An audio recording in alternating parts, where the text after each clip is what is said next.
Hello, guys and gals. It's me, not Mutahar, and boy, oh boy, I've got some news for you. Well, unless you've been living under a rock for the past 24 hours, there has been a global IT outage, and by global, I mean global. From Australia to India, so many countries are affected. It's actually kind of funny. It's a little funny. It is a little funny. I mean, I'll be perfectly honest. It is kind of funny, and not just in one sector like banking or something. No, no, no, no. We're talking about banks, hospitals, hotels, airports, grocery stores, basically anyone with CrowdStrike's Falcon, which is an antivirus, anti-malware, cyber security thingamajig, is affected. So here's what happened. Somebody at CrowdStrike decided now was a good time, today was a good day, to push an update to its software that is used by millions of users, millions of them, many of them being enterprise users. And that update, ladies and gentlemen, that update ended up breaking absolutely everyone that had a Windows. We're talking about blue screen of death galore everywhere. It's just everybody. You get a blue screen of death, you get a blue screen of death, you get a blue screen of death. Everybody gets a blue screen of death today, courtesy of CrowdStrike. Everybody gets a day off. No, they didn't get a day off. They just got it 2 days on. I think everybody will be working through the weekend. And as I mentioned, this thing has pretty much shut down half the world. Half the world. India, Australia, UK, New Zealand, USA, all affected. All affected. And not just in one sector. We're not talking about banking over here. We're talking about banking and hotels and airports and hospitals and grocery stores. Everybody, small businesses, everybody that had CrowdStrike, everybody that was relying on CrowdStrike anti-malware, antivirus protection, they are affected. And imagine if this was on a system that was hosting a server, hosting a database, bada bing, bada boom, bam, kabam, kaboom. Yes, Kowalski, kaboom. That was a perfect meme, by the way, that I saw.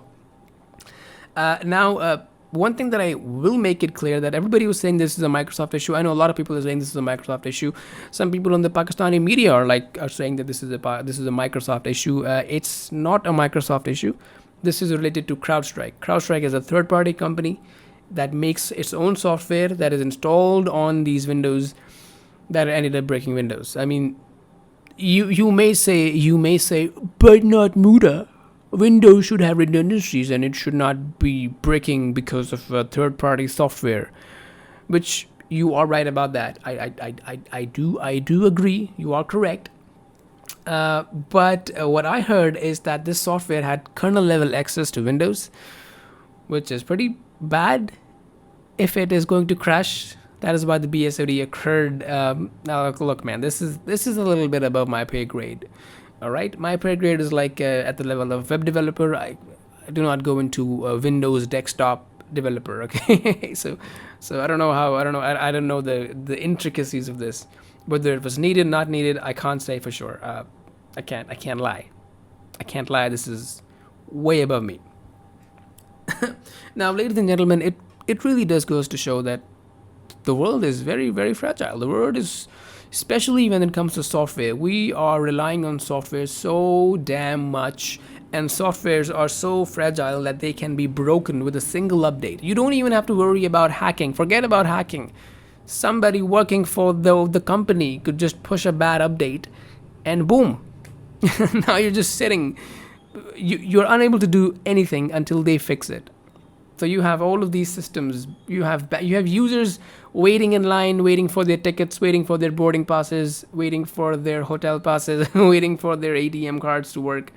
They have nothing to do. They can't do anything until CrowdStrike, the company that they're using, until they push a fix. So this is a bit of a bottleneck that we have. This is a bit of a bottleneck we have, which is exactly why I think we need to think a bit before we, just go head first, go all in on digitizing everything. Nowadays, even steering wheels are completely digital. There is no mechanical connection between the steering wheel and the wheel. Yeah, the steering wheel and the wheels. You get my point, right? You get my point. There's no physical connection there. There's a sensor on the steering, which sort of calculates how much you are turning it, and then it sends the data to the motor, which turns the wheels. Now imagine if your car gets an update which ends up bungling up the software that calculates the data, right? It ends up changing the certain values, and now your steering is just you're oversteering a bit. That could be potentially disastrous if that happens.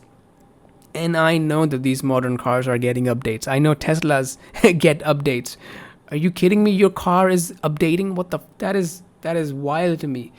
That cars get updates like that. If something like this happens to your car, good luck. Good luck with that. That'll be way worse. Uh, Now CrowdStrike has issued statements. Obviously, they have issued statements. They couldn't just say quiet. They couldn't be like, nope, nothing has happened. They couldn't be like Cody Ko and say nothing has happened. Of course, something has happened. So I've seen the CEO go around different news media outlets. I've seen him tweet. He does say that a fix has been deployed, but there is a problem with that. There's a problem with that, which is not some, but all systems are, people are unable to get into their systems. They're unable to start their system, get into Windows, which means they cannot connect to the internet, which means they cannot download the fix, which means that they're still stuck. That's kind of crazy. I did read somewhere that if you don't have bootlocker, then you can just boot into safe mode and use internet there. But if you have bootlocker, that makes it more difficult. Now, I have Windows, by the way, and my Windows is perfectly fine. Why? Because I don't have CrowdStrike. So if you don't have CrowdStrike, if you don't have Falcon, you're probably just perfectly fine. My PC is perfectly fine. It's Windows 11, just working all swell, all great. So you don't have to worry about it. Okay. This is kind of crazy. This whole thing. It feels like an episode straight out of Mr. Robot. Like, what did you do, Elliot? What did you do? Did you do something? You did something, didn't you? You did it. You did it. I know you did it. This feels like the season finale of Mr. Robot season 2 or something. It's kind of crazy. Yeah. So the world is witnessing a mini apocalypse right now, and who better to instigate it than a software engineer? I guess. I have personally always wanted to do this. I have always wanted to ruin or stop half the world just by pushing one single update. Just one push, boop, one click of a button, and that's it. Half the world gone into darkness. This is my dream. Bro is living my dream here. So yeah, I just wanted to talk about this crazy thing that's happening. So yeah, that's about it. See ya.